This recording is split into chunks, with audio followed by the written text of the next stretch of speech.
बाबा, आप कहते हैं कि पुराणों में जो शब्द लिखे हैं जलेबी की तरह टेढ़े मेढ़े हैं, लेकिन उसके भीतर स्वाद भरा है, मिठास भरा है। ये टेढ़े मेढ़े जलेबी के उत्थान पतन को देखकर रुक मत जाना, इनके भीतर के रस को निकाल के पी लेना। तो बाबा, मैं एक सवाल आपसे पूछता हूं आज।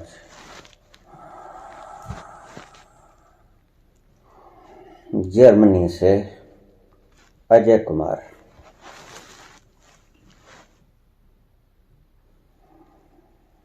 समुद्र मंथन हुआ,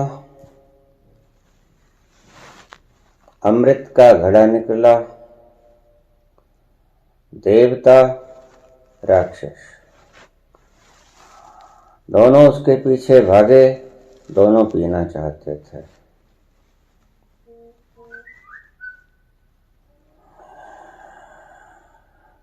लेकिन भगवान विष्णु ने मोहनी रूप धर के उस घड़े को ले लिया, उस पात्र को ले लिया और मोहनी रूप धर के देवताओं को पिला दिया। यद्यपि दो राक्षस भी पी गए। राहु देवताओं की श्रेणी में बैठ गया, वो भी धोखे से पी गया। जब देवताओं ने शिकायत की, सूर्य चंद्रमा ने शिकायत की, तो भगवान विष्णु ने उसका सर धड़ से अलग कर दिया, जिससे राहु और केतु दो बन गए, क्योंकि अमृत तो पी लिया था, मर तो सकता न था। कृपया इस गुत्थी को समझाने की चेष्टा करें, कृपा करें, क्योंकि आपसे न पूछ पाएंगे तो फिर किससे पूछ पाएंगे। आपके जाने के बाद हमें ये राज उजागर कौन करेगा। इस छीना झपटी में 4 जगह पर अमृत की एक एक बूंद गिर गई। उन चारों जगह पर हर 12 वर्षों के बाद कुंभ लगाए जाते हैं।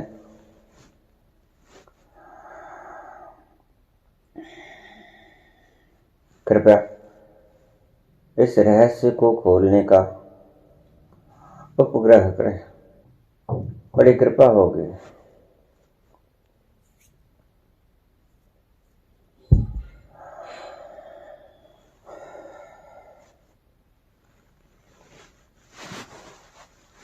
निश्चित ही पुराणों में बहुत भेदों को गुंजलों के बीच में छुपा के रख दिया गया है, और वो गुंजलें सदा के लिए गुंजलें रह जाएंगी, क्योंकि कभी कोई व्यक्ति शायद आए ना आए जो इस गांठ को खोल सके। अन्यथा आज तो ये अंधविश्वास की चरम परिणति पर पहुंच गए हैं। हर 12 वर्ष में इन जगहों पे कुंभ लगता है। स्नान का, दान का बहुत महत्व है, श्राद्ध का बहुत महत्व है, पितरों का उद्धार करने का बहुत महत्व है। इन स्थानों पर ये तीर्थ कहलाए।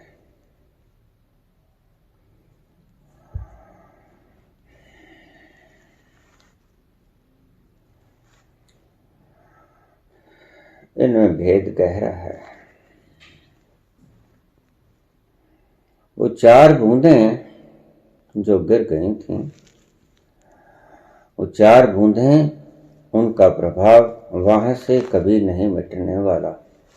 बस वो गिर गईं तो गिर गईं। अब वो अपना प्रभाव कल्प कल्पांतरों तक रखे रहेंगे। लेकिन आज ये अंधविश्वास बन गया। जब भी बृहस्पति ग्रह मकर में प्रवेश करता है तो हरिद्वार में कुंभ का आयोजन होता है, लेकिन इसके भीतर की प्रथा किसी को नहीं मालूम। बड़े बड़े आयोजन किए जाते हैं, बड़े बड़े संत तत्वदर्शी बाहर से आते हैं, महीनों पहले वहां डेरा लगा लेते हैं।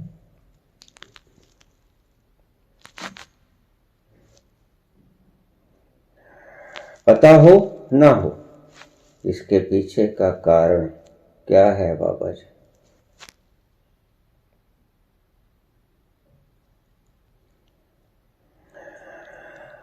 अगर आप आज ये सवाल मुझसे न पूछते तो निश्चित ही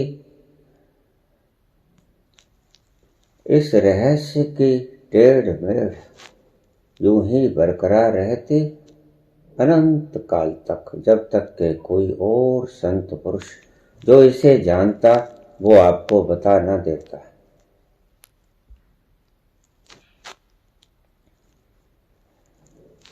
अब थोड़ा शांत हो जाए, इस रहस्य के भीतरी तत्व दर्शन को सुनने का प्रयास करेंगे। शांत स्थान पर बैठ जाएं, शांत वातावरण में बैठ जाएं, कोलाहल से बहुत दूर, एकांत, बिल्कुल एकांत, ताकि ये बात गहरे से आपके हृदय में उतर जाए।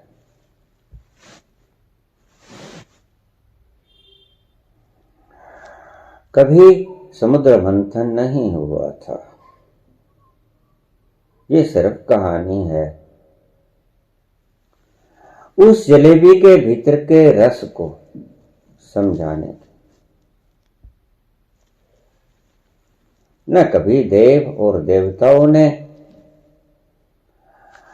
किसी नाग को, हिमालय के पर्वत को समुद्र में फेंक कर रस्सा बनाकर देवताओं और राक्षसों ने समुद्र मंथन किया था और ये रतन निकले थे।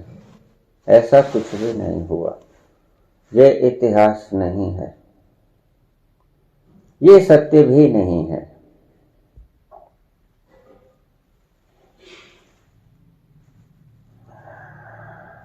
समुद्र का घड़ा निकला अमृत का, मंथन के कारण जो समुद्र में पड़ा था अमृत का घड़ा, वो निकला और बांट बटैया की उहो पोहो राक्षसों और देवताओं में मच गई। सभी अमृत होना चाहते हैं, सभी अमर होना चाहते हैं, कोई भी तो मरना नहीं चाहता। एक से एक आगे भागे जा रहे हैं लेकर। विष्णु ने इस सारे कर्म को निपटा दिया, लेकिन उसकी छीना छपटी में 4 बूंदें गिर गईं, सिर्फ 4 बूंदें, जिनका महत्व आज लाखों वर्षों बाद भी गाया जाता है। कुंभ के मेले लगते हैं, स्नान का महत्व गिनाया जाता है, दान का महत्व गिनाया जाता है। ये क्या था?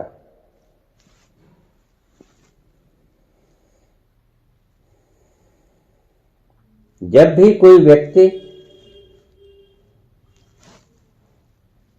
एनलाइटनमेंट की घटना से गुजरता है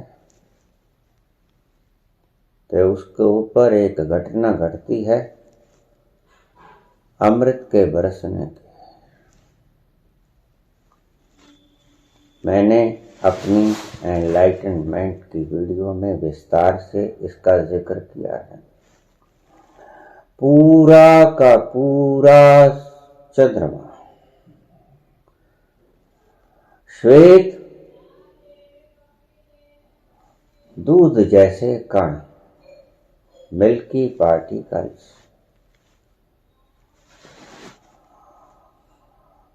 समुद्र की तरह मेरे ऊपर गिरा दिए गए। शरीर नहा गया, डूब गया उस अमृत के समुद्र में। पूरे का पूरा चंद्रमा उंडेल दिया गया। वो चंद्रमा छोटा होता है,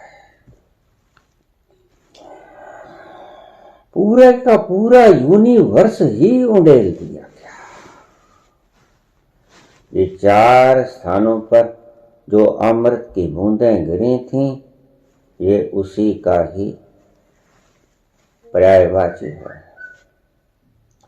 4 लोग इन स्थानों पर हर की पौड़ी वगैरह पर एनलाइटेंड हुए।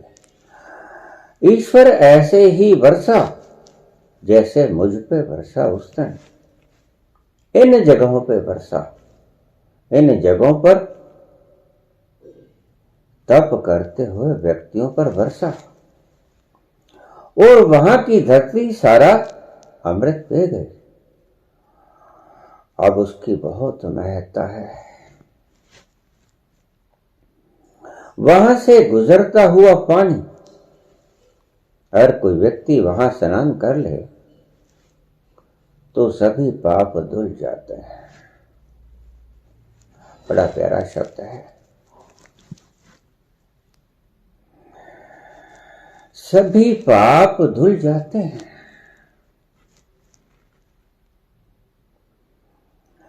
जिसके ऊपर अमृत बरस गया। भगवान कृष्ण ने कहा कि मेरी शरण में आ जा, मैं तुझे सभी पापों से मुक्त कर दूंगा। उसमें कुल मात्र रहस्यात्मक सब्जेक्ट यही था, पाप धुल जाते हैं, पाप समाप्त हो जाते हैं। वो अमृत जहां बरसा, उस स्थान के आसपास की जगह अमृतमयी हो जाती है। एक अनुमान के अनुसार 60 मील का क्षेत्र अमृतमयी हो जाता है। 60 मील का क्षेत्र जहां किसी को ये घटना घटी, उससे 60 मील का क्षेत्र अमृतमय हो जाता है। और वहां व्यक्ति उस क्षेत्र में कभी भी उस घटना के घटने के बाद जो विशेष अनुष्ठान या प्रक्रियाएं करेगा, उसके सभी पाप नष्ट हो जाएंगे।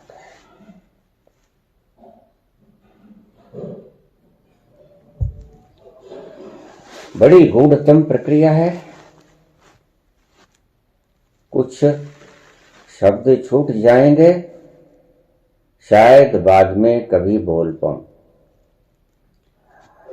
तत्व के गहरे रहस्यों की परतों को मैं उघाड़ जाता हूं।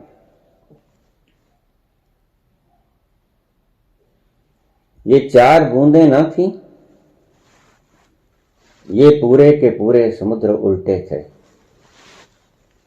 उसी तरह जैसे किसी को भी एनलाइटेंडमेंट की घटना घटती है, इन 4 स्थानों पर जैसा लोगों ने देखा पाया, उन लोगों ने उस जगह की पहचान की और वहां पर तीर्थ बना दिए गए।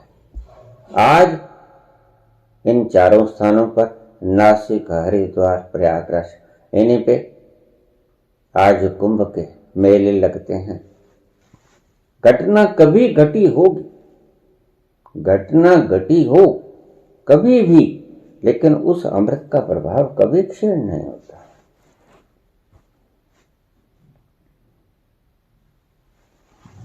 मैं इस घटना की इस जलेबी की उलझनों को, भीतर के रस को बताना नहीं चाहता था, परंतु प्रश्न आया है तो इसका जवाब देना मेरा दायित्व है, क्योंकि मैं जानता हूं पुराणों की यह घटना घटना के रूप में सत्य नहीं है, तथ्यों के रूप में परम सत्य है।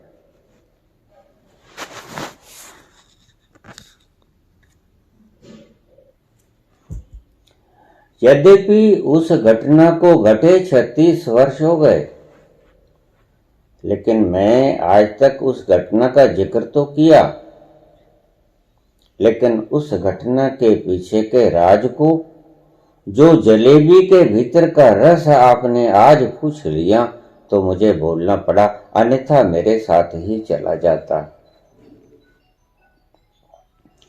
बहुत से राज मेरे साथ दफन हो जाएंगे।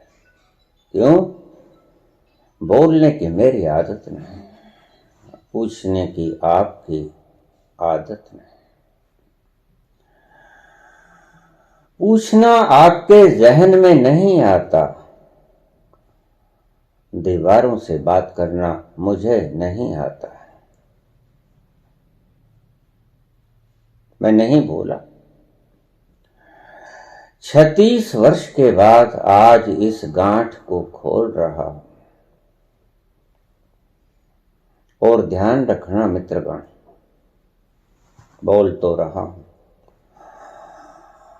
जो हाल आपने प्रयागराज, हरिद्वार, नासिक का किया, वो मेरे शहर का भी हो जाने वाला है। आप जब यहां आओगे, मेरे शहर की हवाओं में एक मस्ती पाओगे। ये मस्ती उसी अमृत की है जो किसी वक्त बरसा था। धरती लगातार इवेपोरेट कर रही है बाष्प कणों को, और वो सारे शहर के आसपास 60 किलोमीटर तक के एरिया में फैल रहा है।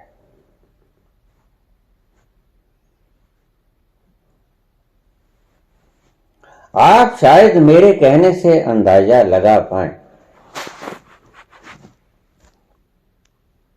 मेरी एनलाइटनमेंट की घटना के बाद यहां पर उग्रवादी घटनाएं पंजाब में शुरू हुई, लेकिन मेरे शहर में एक चिड़िया भी न मरी।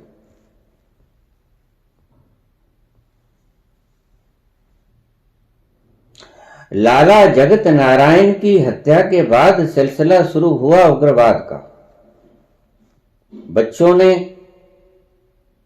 अंधे होकर लोगों को मारना शुरू कर दिया, लेकिन मेरा शहर बचा रहा। यद्यपि मेरे शहर के लोग बाहर जाकर मारे गए, ये बात कुछ अलग है। लेकिन इस शहर में एक धमाका कभी नहीं हुआ।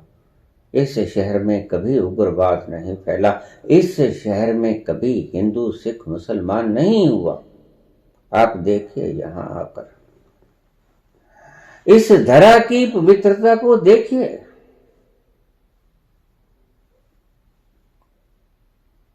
यहां हिंदू, सिख, मुसलमान तो बेचारे बहुत कम हैं। शायद विभाजन के वक्त यहां से सभी निकल गए होंगे, लेकिन हिंदू और सिख ऐसे भाईचारे से रहते हैं जिसका कोई तोड़ नहीं मिलता, तोल नहीं मिलता। ऐसे प्यार से एक दूसरे के उत्सवों में भाग लेते हैं जैसे बिल्कुल सगे भाई से भी ज्यादा। हिंदू गुरु नानक पर्व मनाते हैं, आज मन रहा है। मेरे हिंदू भाई भी हैं, मेरे सिख भ्राता भी हैं। इकट्ठे चलेंगे, दोनों बराबर कतार में, और सिर्फ दिखावे के लिए नहीं, भावना के वशीभूत, भावना से ओतप्रोत, उस प्रेम से ओतप्रोत होके चलेंगे। सहज श्रद्धा से बाबा जी के प्रति। इस शहर में कभी हिंदू मुसलमान सिख नहीं हुआ।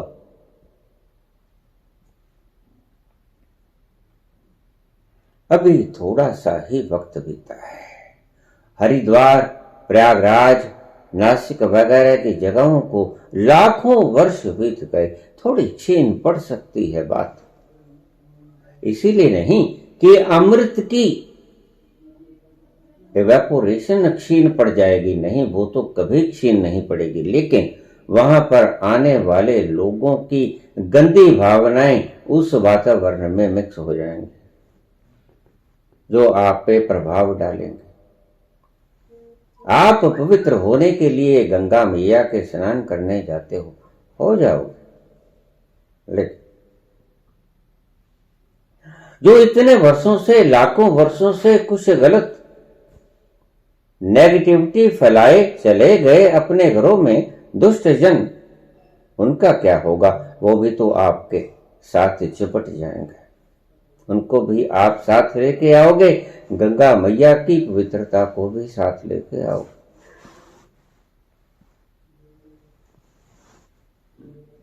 जहां जहां कभी ऐसी घटना घट जाए वो तीर्थ हो जाया करता है। बाबा नानक ने कहा है, तीर्थ नावा जे तुद पावे, बिन पाणे की नाई करा। तेरे भाने के बिना, जब तू मुझे अकल ना देगा कि यहां स्नान कर लो, तो मैं स्नान करके भी क्या करूंगा? तीर्थ नावा जे तुद पावे, जे तिस पावे, विन पाणे की नाय करा। तेरे भाने के बिना, तेरी इच्छा के बिना मैं नहाकर तो आम पानी की तरह ही नहाऊंगा, रोज नहाता हूं, दिन में 2-3 बार नहाता हूं।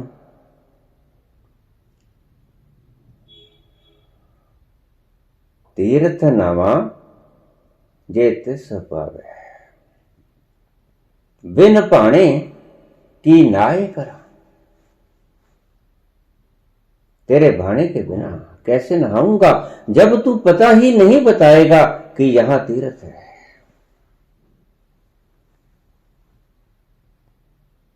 जहां कभी ऐसी घटना घटती है संबोधि की, जहां कोई भी एक व्यक्ति कभी कभी लाखों वर्षों में एनलाइटेंड हुआ है, वहां की धरती, वहां का आसपास वातावरण, चट्टानें, पर्वत, हवाएं, धरती, आसमान, सब कुछ उस अमृत कणों को पी जाया करता है।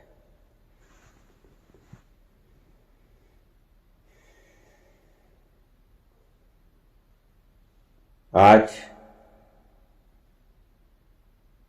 मेरा ये शहर छोटा सा अमृत कणों से भरा हुआ है, ये कभी मिटने को नहीं। लाखों लाखों असंख्य वर्षों तक ये अमृत फैला रहेगा। आज यहां लोगों की भावनाओं में प्यार बसता है, आनंद बसता है, स्वर्ग बसता है, सुरूर बसता है, हल्की सी सुरूर। मुझे एक मेरे मित्र ने पूछा कि तुम्हारे शहर में क्या खासियत है? जैसे ही मैं इस शहर में प्रवेश कर जाता हूं, हवाएं बदल जाती हैं, चित्त दशा बदल जाती है। क्या है ऐसा? मैं कुछ न बोला, शांत रहा, यद्यपि जानता था। लेकिन आज क्योंकि मैं सब कुछ बोल जाना चाहता हूं, छुपा के भी क्या करूंगा, क्योंकि इसके बाद बोलने की कोई गुंजाइश बाकी न रहेगी। चला जाऊंगा और फिर वापस न आऊंगा। शायद कोई ऐसी घटना घट जाए कि एक जन्म मुझे और लेना पड़ जाए। आज की दृष्टि से सोचूं तो ये आखिरी जीवन है, लेकिन कुछ ऐसी घटनाएं घट सकती हैं कि मैं अगला जन्म भी ले सकूं। व्यक्ति मुक्त होता है तो इतना तो मुक्त होता ही है कि एक जन्म और ले ले, 2 जन्म और ले ले। यद्यपि अगर तुम दान करते हो तो एक दिन दान करने से भी तुम्हारी नाक मुड़ जाया करती है। बुद्ध करुणावान है, लेकिन जीवन को धरती पर फिर से आएंगे, ओशो फिर आएंगे। थोड़ी सी जो रेख बची है उसे भुगतने के लिए आएंगे। हिसाब किताब बराबर करना होगा, बही खाता बंद करके जाना होगा उस अज्ञात दिशा में जहां से कभी कोई नहीं लौटा।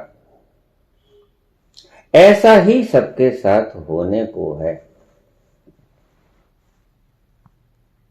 मैंने ये बात क्यों नहीं बताई इससे पहले? इसीलिए कि यहां प्रदूषण फैल जाएगा, लोग यहां बस्तियां खरीद लेंगे, लोग यहां तीर्थ बना लेंगे, लोग यहां बैठ जाएंगे और बैठ तो जाएंगे, वैसे भी बैठे ही। यहां की धरती खरीद लेंगे व्यापारी और उसका मिसयूज करेंगे, लाभ उठाएंगे, बनियावृत्ति शुरू हो जाएगी। धरती के आसमान भरे दाम हो जाएंगे। यहां लोग आएंगे तो, लेकिन फिर वही रूढ़िवादिता फैल जाएगी जो आज हरिद्वार में है, जो आज प्रयागराज में है, जो आज नासिक में है, वो यहां भी फैल जाएगी। तत्व की बात आपने पूछी। बाबा, सागर मंथन हुआ था, अमृत का घड़ा निकला था, वो 4 बूंदें गिरी, उसके रहस्य को समझाइए। ये है कुल मात्र रहस्य। जहां जहां जब जब कहीं कोई एनलाइटमेंट की घटना से गुजरेगा, वहां वो गिरी हुई बूंदें सभी तो शरीर पीता भी नहीं, कुछ धरा पे भी गिर जाते हैं। वो धरती पे गिरी हुई एक बूंद, समझाने का मतलब था सिर्फ कि एक एक बूंद 4 जगह पर गिर गई और वो अमृत बन गई। लेकिन गिरा तो पूरा समुद्र ही था। समझाने की बात में एक बूंद अमृत गिरा दिया गया विष्णु के द्वारा छीना झपटी में उस स्वर्ण कलश से। गिरता तो है जब भी किसी के ऊपर पूरा का पूरा यूनिवर्स ही गिरता है, और उस पूरे यूनिवर्स को शरीर जितना पिए पिए बाकी धरती पी जाया करती है। जहां वो गिरा और उसका प्रभाव मैंने आपको बताया 60 मील तक रहता है, चारों दिशाओं, 10 दिशाओं में 60 मील तक उस अमृत का प्रभाव होता है। यद्यपि थोड़ा थोड़ा क्षीण होता रहता है जैसे जैसे दूरी बढ़ती है।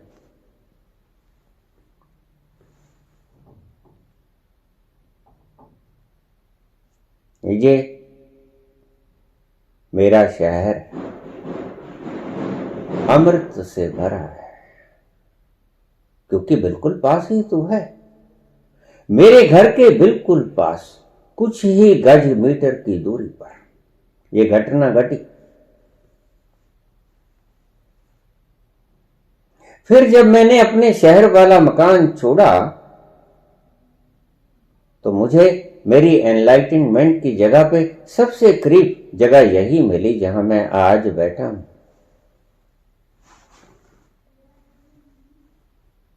मैंने यहीं अपना मकान बना लिया और बैठ गया, इसलिए मैं बाहर नहीं निकल रहा हूं।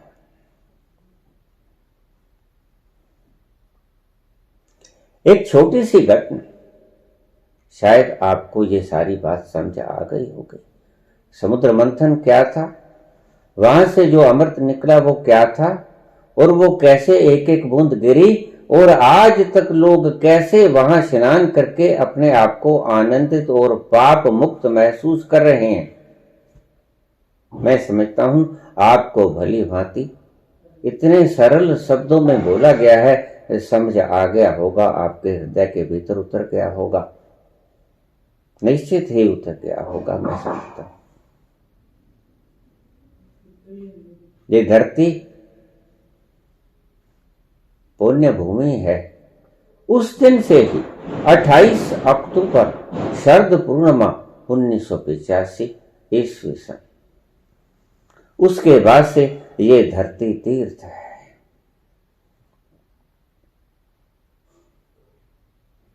उससे बहुत लोग कहते हैं, बाबा आपके लिए विशाल स्थान का आयोजन कर देते हैं, आप वहां पर आकर प्रवचन ओपन से क्यों नहीं करते, आप सर्व सुलभ क्यों नहीं होते, क्यों एक जगह पे बैठे हो। उन बेचारों को क्या पता, क्या बताऊं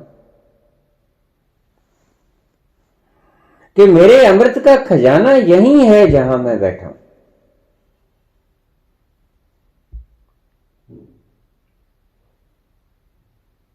मेरे ठहरने का मुकाम, मेरे ठहरने का स्थान यही है, यहां से ही मैं ब्रॉडकास्ट कर पाऊंगा आपको उस अमृत तत्व का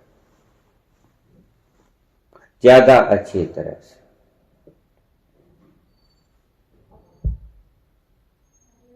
ये शहर अमृतमयी शहर है। यद्यपि मैं जानता हूं, मुझे शक है, मुझे यह खतरा है कि शहर को दुष्ट पुरुषों द्वारा विकृत करने की कोई प्रयास में कमी नहीं होगी। अभी से इसकी शुरुआत होनी शुरू हो जाए। अभी अभी से ये भूमि खरीद ली जाएगी, अभी अभी से व्यापारी गण इस पे काबिज हो जाएंगे। लेकिन इसके बाद मैं बोल भी कब पाता, इसके बाद तो मेरे पास भी कुछ समय न बचता। आज संयोग भिड़ा, पूछा मेरे मित्र ने जर्मनी से। देखिए, भारत की बात पूछने वाले जर्मनी से भी पूछते हैं।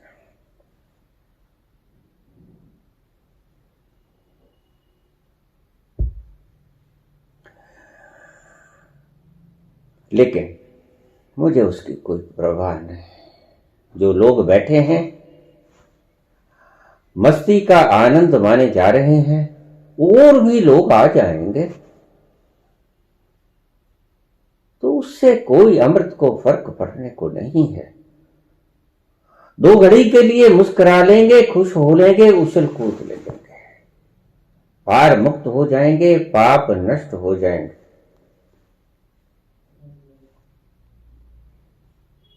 पाप दुख उसका फल होता है, दुख विहीन हो जाता है व्यक्ति जब पाप नष्ट होते हैं।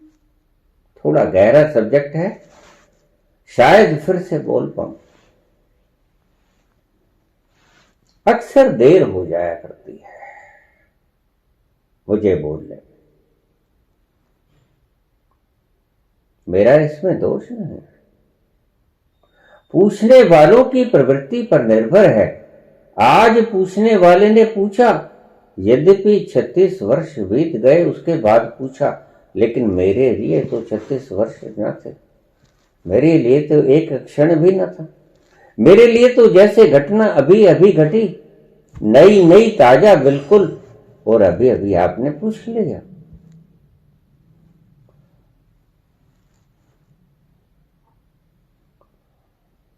ये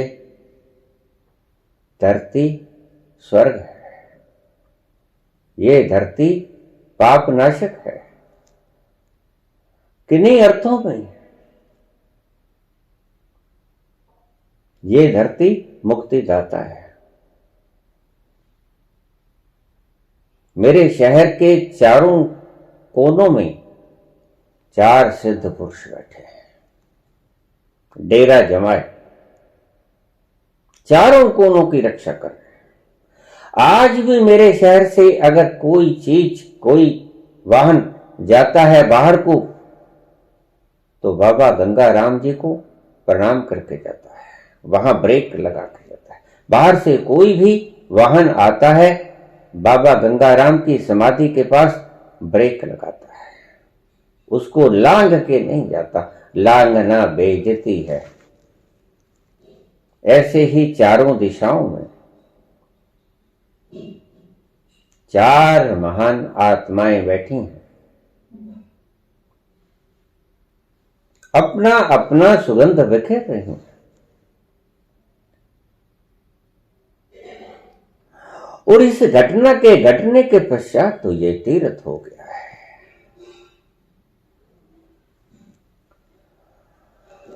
ये धरती तीर्थ हो गई है। जहां जहां भी ये घटना घटेगी या घटी है, वो तीर्थ हुआ है और हो जाएगा। बाबा, ये समुद्र मंथन हुआ, ये स्वर्ण कलश निकला अमृत से भरा, ये छीना छपटी हुई राक्षसों और देवताओं के भीतर, और उसकी 4 बूंदें अलग अलग स्थानों में इस छीना छपटी में गिर गईं, वहां तीर्थ बन गए। इस जलेबी के भीतर का रस क्या है, बताने की कृपा करें। बस यही रस है। जहां जहां भी उन 4 व्यक्तियों के ऊपर गिरा था, वो शाश्वत समुद्र, वो यूनिवर्स पूरे का पूरा लुढ़क गया था उसके ऊपर।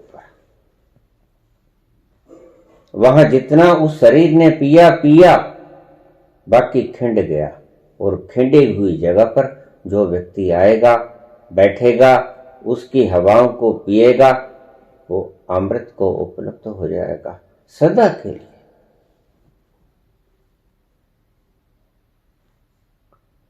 लेकिन वक्त आने पर सभी जगहें दूषित हो जाती हैं।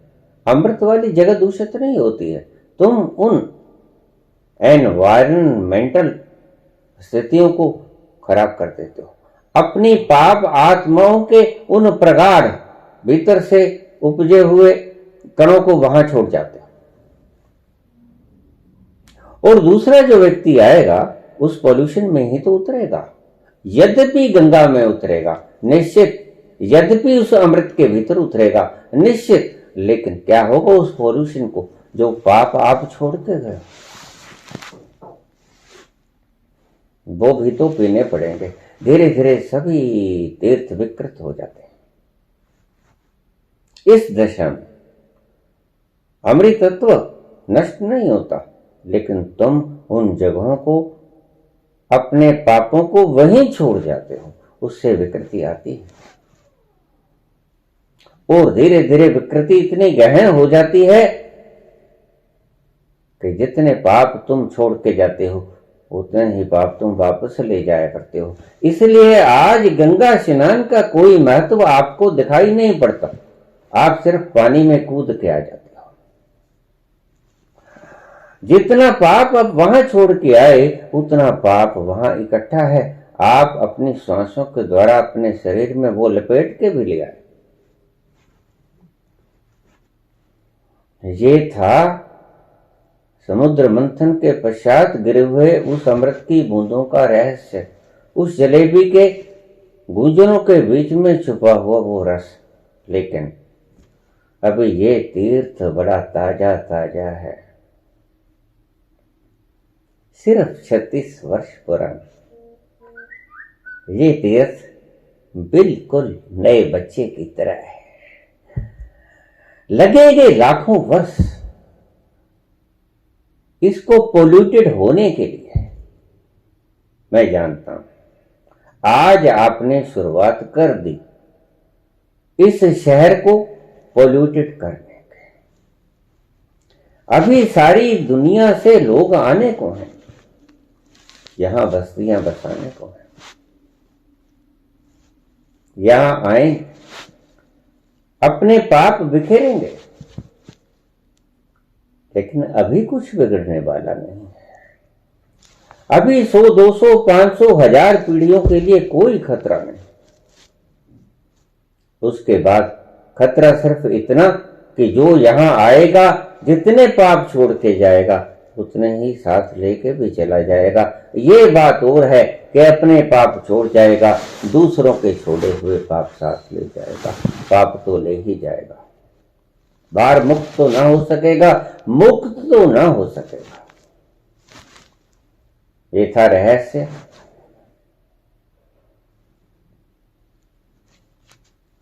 उस अमृत के भीतर से निकले हुए अमृत कलश को, स्वर्ण कलश को छीनी गई उन बूंदों के गिरे हुए 4 जगहों का महत्व।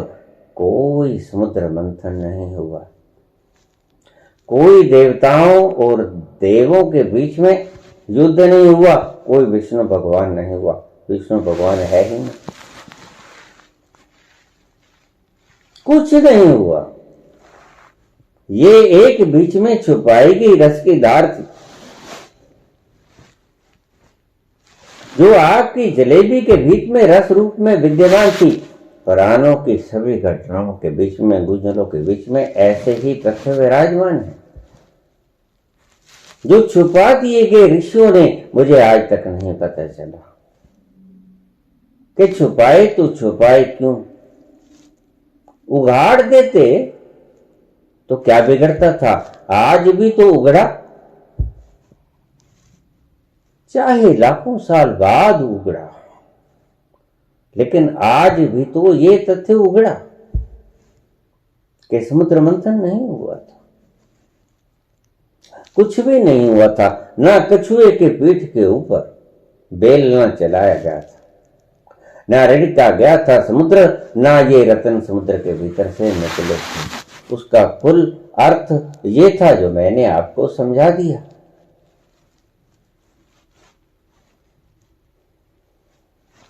दूसरा प्रश्न रूस से पूछा है एक मित्र ने।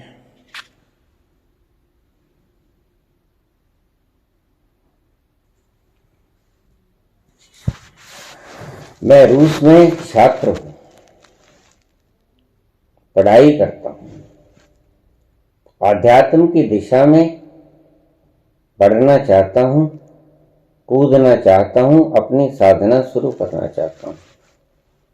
लेकिन दीक्षा लेने के बाद, छोटी सी उम्र है बच्चे की, दीक्षा जैसे प्रगाढ़ विषयों के बारे में बात कर रहा है ये बच्चा। मैं छात्र हूं, अपनी आध्यात्मिक शिक्षा पूरी करना चाहता हूं, यहां शिक्षा कर रहा हूं, ले रहा हूं, पढ़ाई कर रहा हूं, अपनी आध्यात्मिक यात्रा भी शुरू करना चाहता हूं। लेकिन आध्यात्मिक यात्रा शुरू करने से पहले दीक्षित होना चाहता हूं। आप मुझे दीक्षित करेंगे?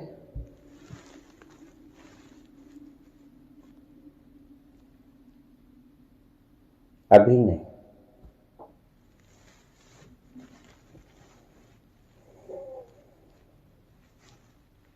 क्यों? छोटी सी अवस्था में तुम्हें दीक्षा का महत्व तो पता चल गया। मुझे हैरान नहीं, किसने बताया आपको? कि दीक्षा का इतना महत्व होता है। दीक्षा के बिना तुम अपनी आध्यात्मिक यात्रा शुरू नहीं करोगे, अड़े हुए हो, लेकिन दीक्षा लेने के बाद ही अपनी आध्यात्मिक यात्रा शुरू कर पाओगे।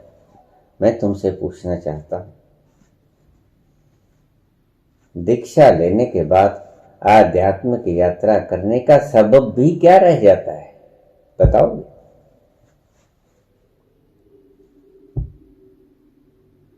दीक्षित ही हो गए और सही गुरु ने आपको दीक्षा दे दी, फिर भी कुछ करने को बाकी रहेगा। आध्यात्मिक यात्रा तो करोगे, चलोगे। अगर गुरु ने आपको दीक्षा दे दी और आपने दीक्षा ग्रहण कर ली, दीक्षा ग्रहण करने के योग्य थे, दीक्षा ग्रहण करने के योग्य हुआ जाता है, दीक्षा ली नहीं जाती, ध्यान रखना। दीक्षा दी भी नहीं जाती। तुम क्या समझते हो? स्वामी रामकृष्ण परमहंस ने नरेंद्र विवेकानंद को दीक्षा दी थी। स्वामी विवेकानंद को स्वामी रामकृष्ण परमहंस ने दीक्षा दी थी? नहीं, दीक्षा दे दी गई थी, दीक्षा देनी पड़ी थी। क्यों? दीक्षा लेने योग्य था वह व्यक्ति और दीक्षा देने योग्य था वो दूसरा व्यक्ति। परमहंस दीक्षा देने योग्य थे, विवेकानंद दीक्षा लेने योग्य था। तुम दीक्षा लेने योग्य हो, मैं जानता हूं। और दीक्षा देने योग्य कौन है? तुम हो या नहीं हो, ये मैं जानता हूं। विवेकानंद दीक्षा लेने योग्य था नहीं था, रामकृष्ण परमहंस बखूबी जानते थे। और अगर वो नहीं जानते तो फिर कौन जानता था? गुरु नहीं जानेगा किस व्यक्ति को दीक्षा मिलनी चाहिए, तो और दीक्षा लेने योग्य कौन है, कौन जानेगा?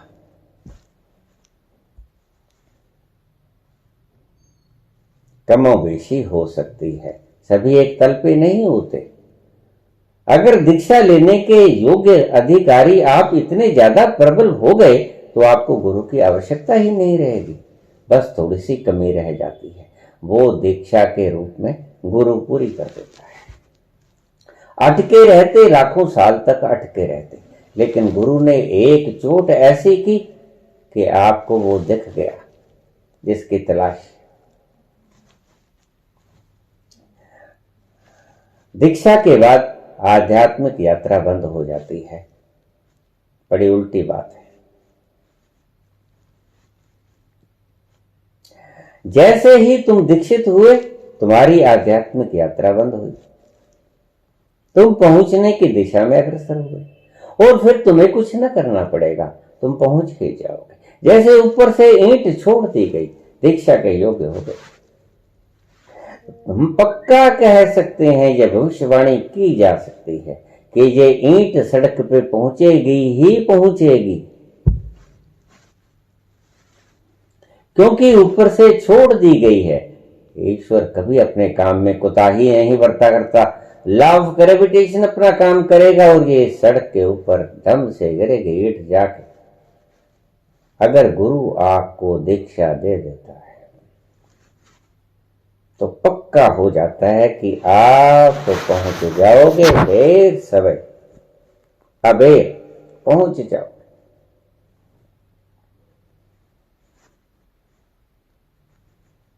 दीक्षा होना पहुंचने के करीब करीब समान है, दीक्षित होना। जैसे पहुंच ही गए, विवेकानंद पहुंच ही गए करीब करीब, और पहुंच ही गए आखिर में। बेलूर मठ में जिस दिन उन्होंने अपनी अंतिम प्रार्थना की, उस दिन पहुंच गए।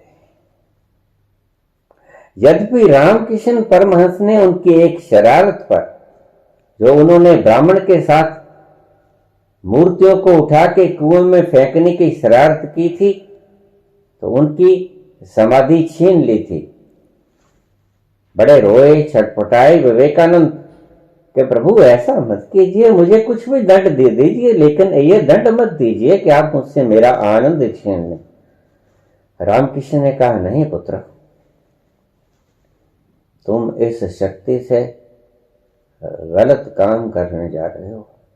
दूसरों की भावनाओं को बदलने की चेष्टा कर रहे हो। यद्यपि वो पवित्र है, तथापि तुम प्रभु के आदेश में विघ्न बन रहे हो। चाहे तुम्हारी मंशा बिल्कुल साफ और पवित्र है, लेकिन तुम उस ब्राह्मण की तकलीफ को हरण करते हुए भी ईश्वर की इच्छा का अपमान कर रहे हो। जब वो नहीं चाहता कि अभी ये पहुंचे, तो तुम कौन होते हो उसे पहुंचाने वाले? तुमने क्यों आदेश दिया उसे कि जाओ सभी देवताओं को इकट्ठे करो और कुएं में फेंकाओ? उसे करना ही पड़ना था, क्योंकि तुम ऐसे तल पे खड़े थे। उसने बांधा उसको बोरी में और चला कुएं में फेंकने। इधर से मैं कुदरती बैठा देख रहा था। मैंने उसे रोका और उसे पकड़ लिया, नहीं तो बहुत अनर्थ हो जाता नरेंद्र, बहुत अनर्थ हो जाता।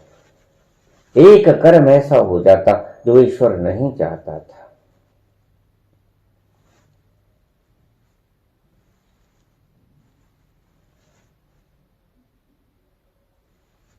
तो उनसे उनकी समाधि छीन ली गई कि ठीक है, मैं तुमसे तुम्हारी समाधि छीनता हूं। बहुत रोए, गिड़गिड़ाए नरेंद्र कि ऐसा मत करो प्रभु।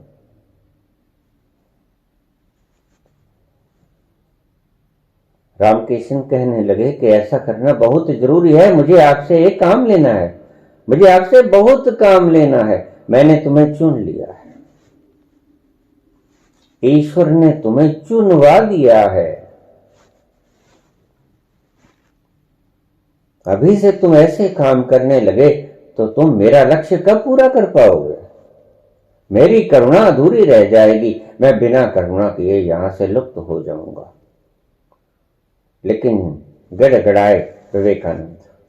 रामकृष्ण ने कहा, अच्छा, तुम्हारे मरने से 3 दिन पहले तुम्हारी समाधि खुद ब खुद वापस हो जाएगी, मैं रहूं रहूं रहूं ना रहूं। और वो मरने से 3 दिन पहले विवेकानंद को वापस हो गई। उनको पता चल गया और उन्होंने तीसरे दिन बेलूर मठ में सुबह की प्रार्थना करने के बाद अपनी देह त्याग। डॉक्टरों ने बहुत सी बहाने किए, बहुत सी बातें बताई। ब्रेन हैमरेज हो गया है, हार्ट ब्लॉक हो गया है, ये हो गया है, वो हो गया है। डॉक्टर बेचारा क्या जाने ये क्या हुआ है। देह फाड़ के निकला है वह व्यक्ति, बड़ी मुश्किल से भाग के गया, चला गया 39 वर्ष की उम्र में, छोटी सी उम्र में। यद्यपि उसके गुरु 50 वर्ष की उम्र में देह छोड़े थे, कैंसर हो गया था उन्हें। अभी जानकार न थे विवेकानंद। लगता था मेरे गुरु इतने सृष्टि के मालिक हैं, ईश्वर हैं, क्या ये छोटा सा कैंसर ठीक नहीं कर सकते अपना? कितनी तकलीफ होती है, पानी भी तो नहीं पी पाते हैं। जिस भोजन को इतने स्वाद से ग्रहण किया करते थे, शारदा की रसोई में चले जाते थे, प्रवचन देते देते वहां चले जाते थे। शारदा क्या सब्जी बनाई है? शारदा कहती, देखिए आप उपदेश देते देते ब्रह्म का वो चर्चा करने लग जाते हैं रोटियों की। आप ऐसा मत किया करें कृपा, इतने लोग बैठे आपको सुन रहे हैं, क्या सोचते होंगे वो?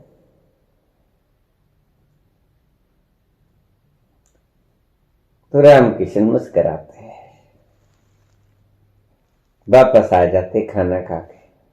फिर बोलने लग जाते। एक दिन शारदा ने कहा, मुझे आपकी यह हरकत अच्छी नहीं लगती। अन्य चर्चा नहीं होनी चाहिए, ब्रह्म चर्चा समाप्त करके ही होनी चाहिए।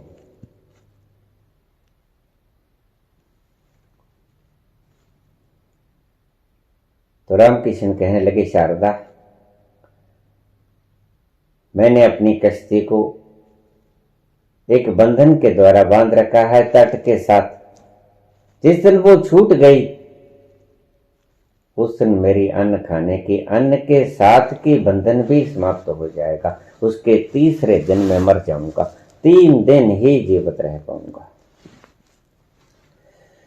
मैंने अपने आप को इस वासना के साथ बांध लिया है शारदा।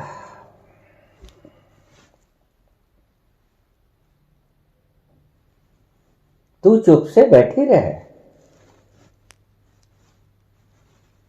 तू अपना काम कर, मुझे अपना काम करने दे। जिस दिन तू मेरे पास आई, मुझे खाना खाने को कहा और मैंने अपना नाक मोड़ लिया, अपना मुंह एक तरफ कर लिया, समझ लेना कि मैं 3 दिन का मेहमान हूं शारदा।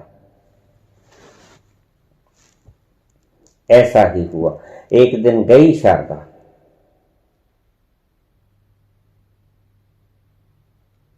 रामकृष्ण से बोली कि आज आप खाना खाने नहीं आए।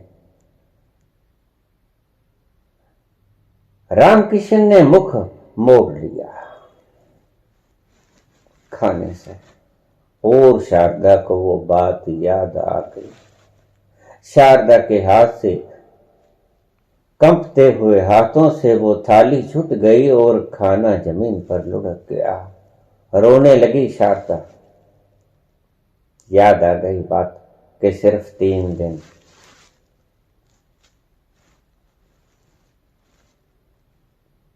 ऐसा होता है। विवेकानंद ने कहा रामकृष्ण को कि प्रभु आप कुछ भी तो नहीं खा पाते हैं, थोड़ा माता से बोल देना कि इतना सा तो कर दे कि खाना तो खा पाऊं। कितने प्यार से खाया करते थे खाना।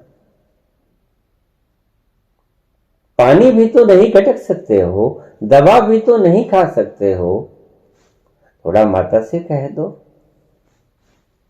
मां आएगी तुम्हारे पास, रोज आती है, नहीं आए तो बुला लेना और उनसे प्रार्थना कर देना कि मां मेरा ये घाव ठीक कर दो, कि पानी तो निगल पाऊं, कि रोटी तो निगल पाऊं, थोड़ी बुरकी 2 बुरके।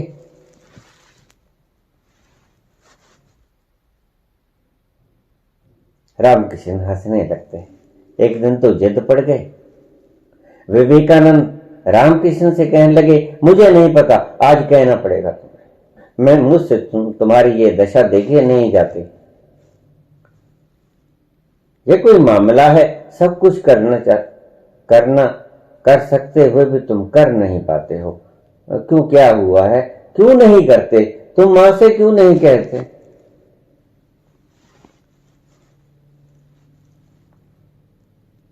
अच्छा, आज बोल दूंगा, तुम चिंता मत करो।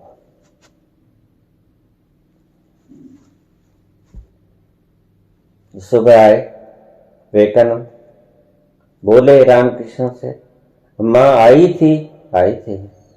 तुमने कहा कि मेरा घाव ठीक कर दो, मैं खाना चाहता हूं, मैं पीना चाहता हूं। हाँ, मैंने कहा था नरेंद्र। माता ने मुझे डपट लगाई। माता मेरे गल पड़ गई। तुम्हारे कारण मुझे डांट सहनी पड़ी।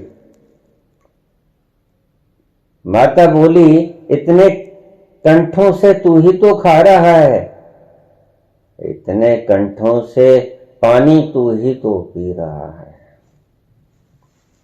ये कोई दूसरा है क्या?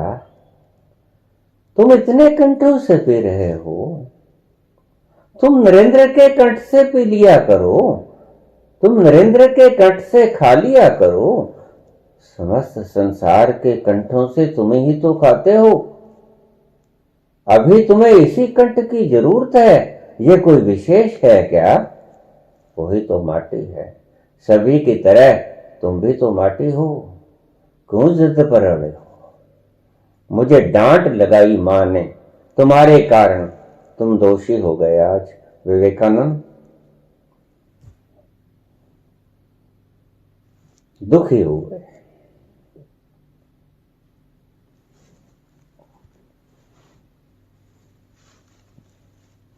मेरी जिद के कारण मेरे गुरु को आज तकलीफ हुई, डांट सहनी पड़ी मां की। लेकिन गहरा अर्थ विवेकानंद समझ नहीं पाए, बाद में समझे। तुम ही तो हो सब, रोज कहते हैं संत जन, अहम ब्रह्मस्म तत्वमसि अहम आत्म ब्रह्म। तुम्हें हो, सभी कंठ तुम्हारे हैं, कौन कंठ तुमसे अलग है?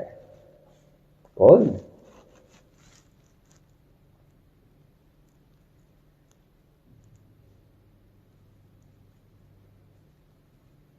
तुमने पूछा कि दीक्षा दोगे तो साधना शुरू करूंगा।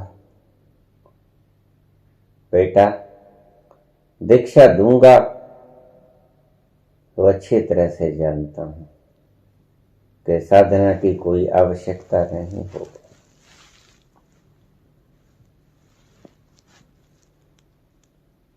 फिर साधना काहे की?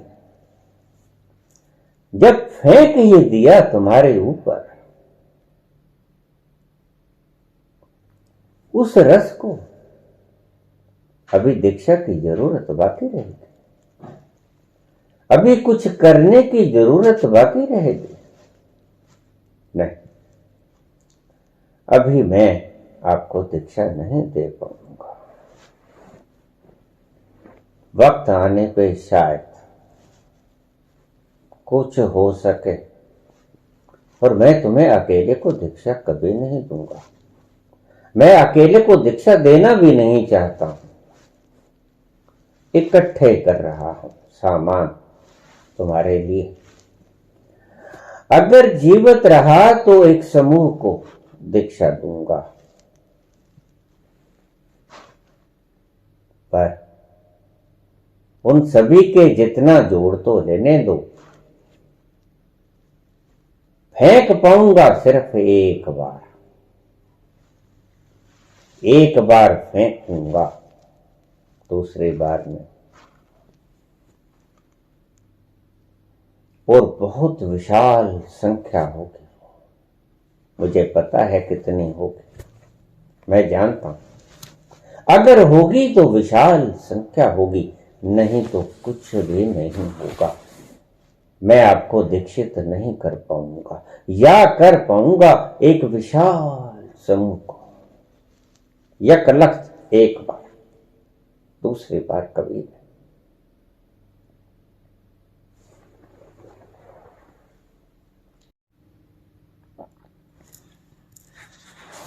बाबा जी, आपने कल तीर्थ के बारे में व्याख्यान दिया, बहुत सुंदर समझाई। इतने सरल शब्द आप प्रयोग करते हैं, आपके हृदय से कृतज्ञ हैं। कृपया हमें ये बताने का कष्ट करें कि जिस तरह तीर्थ के ऊपर कुछ घटनाएं घटती हैं, ऐसा ही कुछ ऐसा भी होता है कि कुछ जगहें गलत होती हैं, वहां जाकर व्यक्ति को पाप छेड़ देते हैं, पाप भर देते हैं। तीर्थ अगर व्यक्ति को पाप से मुक्त करते हैं, तो क्या कुछ ऐसी जगह होती हैं जो व्यक्ति को पाप से युक्त कर देते हैं? बड़ा सुंदर सवाल। स्पेन से किया है। ये सभी सुंदर सवाल विदेशों से आते हैं। क्यों? क्योंकि उनकी जरूरतें खत्म हो गई हैं। आप जरूरतों के लिए, शरीर की जरूरतों के लिए संघर्ष किए जाते हो, और जब तक आप शरीर की जरूरतों में उलझे रहोगे, शरीर से ऊपर की कोई बात के ऊपर आप चिंतन न कर सकोगे। पहले शरीर की जरूरतों को पूरा कर लीजिए। पूछा है कि क्या ऐसी धरती भी होती है जो हमें पाप युक्त कर दे। एक छोटी सी कहानी कहूंगा। कहनी तो मैंने कल ही थी, वक्त की कमी के कारण न कर पाया। वीडियो बहुत लंबी हो जाती है, आपको सुनने में दिक्कत आती है।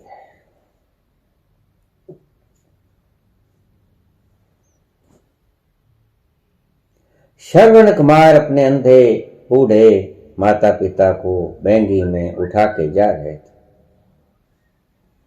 रहे हैं। बहुत मस्त माता पिता के भक्त हैं। कहानी है,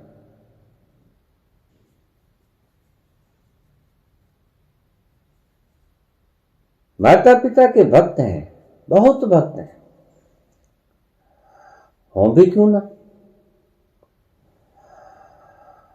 उनके कोई औलाद नहीं थी शांतनु के। ऋषि से पूछा, कहते हो जाएगी, लेकिन एक शर्त पे आपको आंखें देनी पड़ेंगी, अंधे हो जाओगे दोनों। पुत्र होना चाहिए। हमने तो अपनी काट ली, हमने तो जी भी देख लिया संसार में क्या है। अब अंधे हो जाएं कोई फिक्र नहीं, मर भी जाएं तो कोई फिक्र नहीं। बच्चा होना चाहिए, वंश चलना चाहिए, संतान होनी चाहिए। ऋषि ने कहा, तथास्तु, जाइए आपके संतान हो जाएगा, लेकिन संतान होने के फौरन बाद आप अंधे हो जाओगे।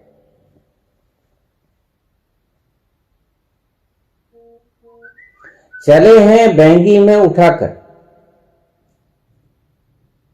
श्रवण कुमार का जन्म हुआ, बड़े हुए, उसके बाद की घटना बता रहा हूं। गए राजा के पास दरबार में, मेरे माता पिता अंधे हैं, कोई उपाय बताइए।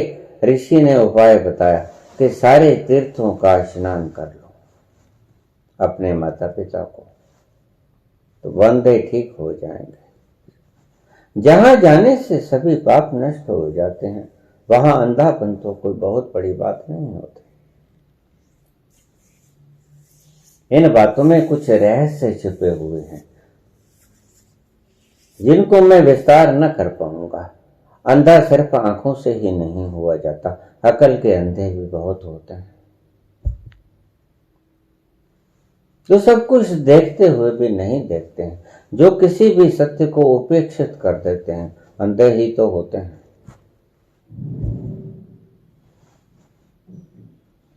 गलत बात मांगों को स्वीकार कर लेते हैं, गलत बातों को हृदयस्थ कर लेते हैं, अंधे ही तो होते हैं। बिना जाने माने उनकी सत्यता को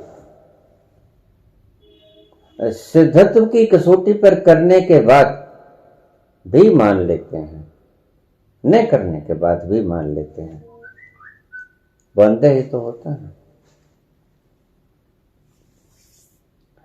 चलते गए बहंगी को उठाकर श्रवण कुमार सबसे सुंदर पुत्र के रूप में श्रवण कुमार ही हुए हैं हिंदुस्तान की इस पावन परंपरा में। श्रवण कुमार से बड़ा पितृ भातृ भक्त कोई नहीं हुआ।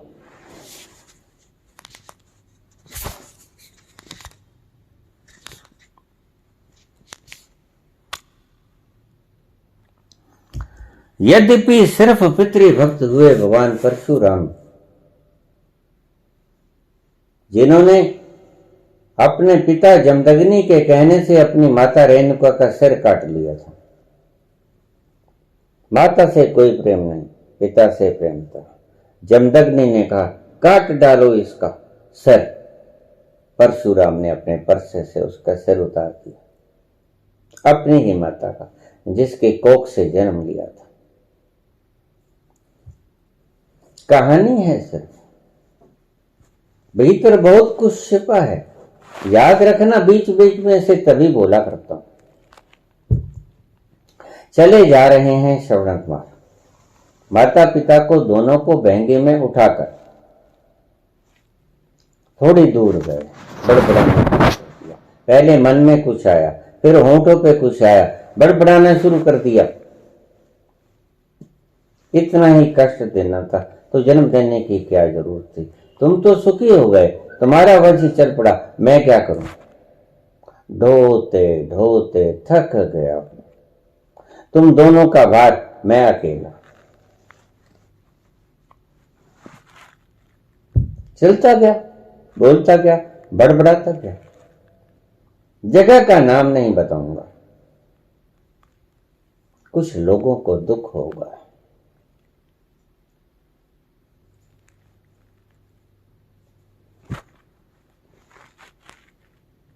बड़बड़ाता गया, क्यों पैदा किया अगर इतना ही दुख देना था?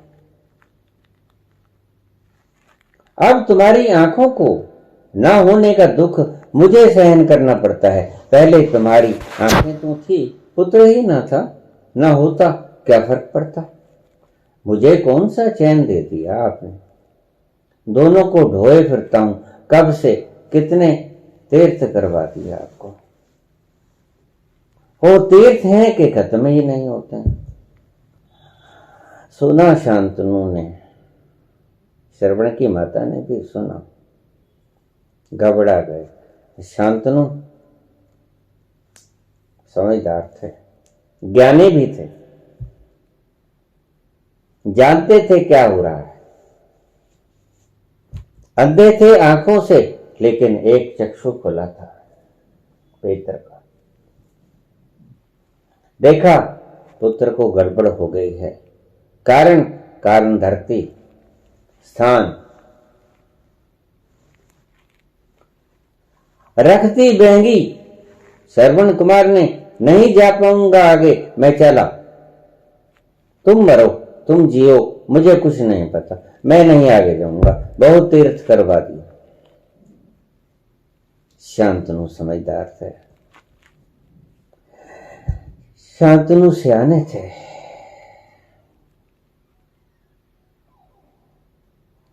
शांतनु ने कहा, पुत्र कोई बात नहीं,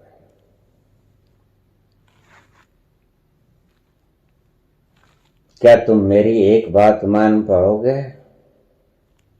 छोड़ दो हमें, मत लेके जाओ कहीं।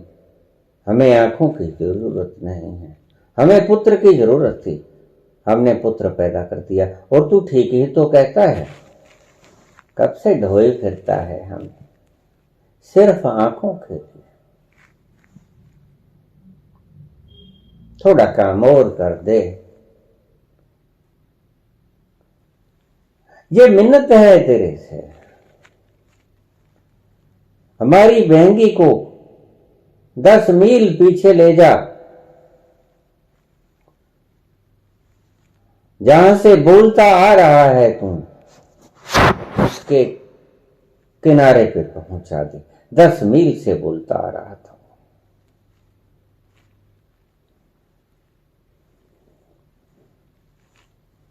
अनमने भाव से श्रवण कुमार ने बहंगी उठाई, वापस चल पड़ा, दोनों का बोझा उठा के।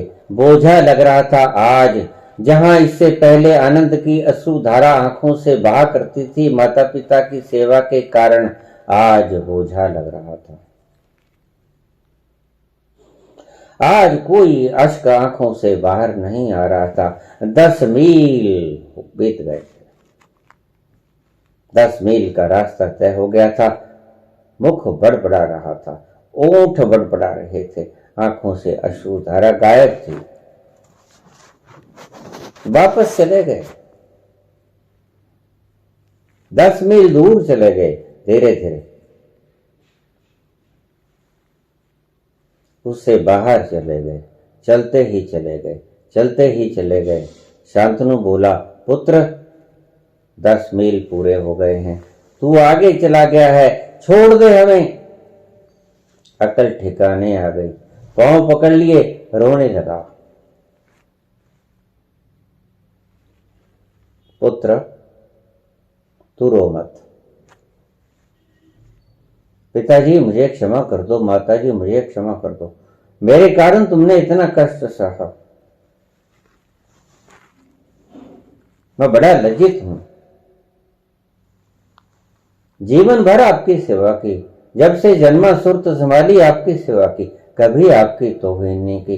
आज इतनी बड़ी पाप मेरे सिर पे मढ़ा गया, इतना बड़ा कलंक मेरे माथे पे लग गया। मैंने मेरे पितृ का, देवतुल्य, ईश्वर तुल्य माता पिता का अपमान किया। उन्हें क्या कुछ नहीं बोला होगा?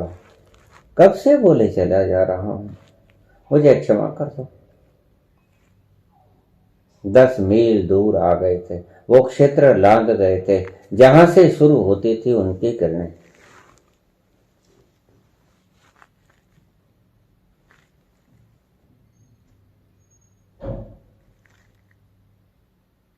शांतनु बोले, पुत्र तेरा कोई दोष नहीं,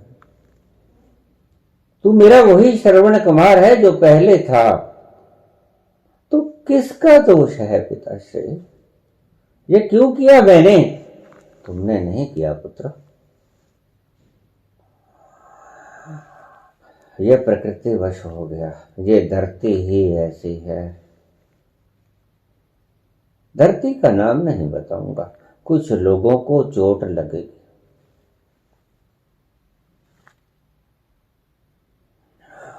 और अब आगे मत जाना, कोई और रास्ता ढूंढ लेना किसी तीर्थ पे जाने के लिए। इस रास्ते पे दोबारा फिर कभी मत आना पुत्र।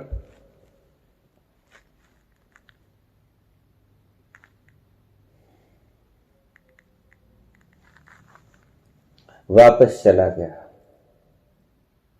खुशी से आंखों में अश्रु की धारा, सेवा का भाव वही वापस आ गया और सभी तीर्थ करा दिए। श्रवण कुमार ने अपने माता पिता को जितने रास्ते में आए, दुखद घटना हुई, मारा गया दशरथ के हाथों से बेचारा श्रवण कुमार, जिसका कोई दोष न था। बात यहीं खत्म करता हूं। आपके प्रश्न का जवाब मैंने दे दिया है। होती हैं ऐसी जगहें, होती हैं जो श्रवण कुमार तक को दुष्ट पुत्र बना दिया करते हैं। ऐसी जगह हैं, नाम नहीं बताऊंगा, कुछ लोगों को दुख होगा। मुझे इजाजत है, धन्यवाद।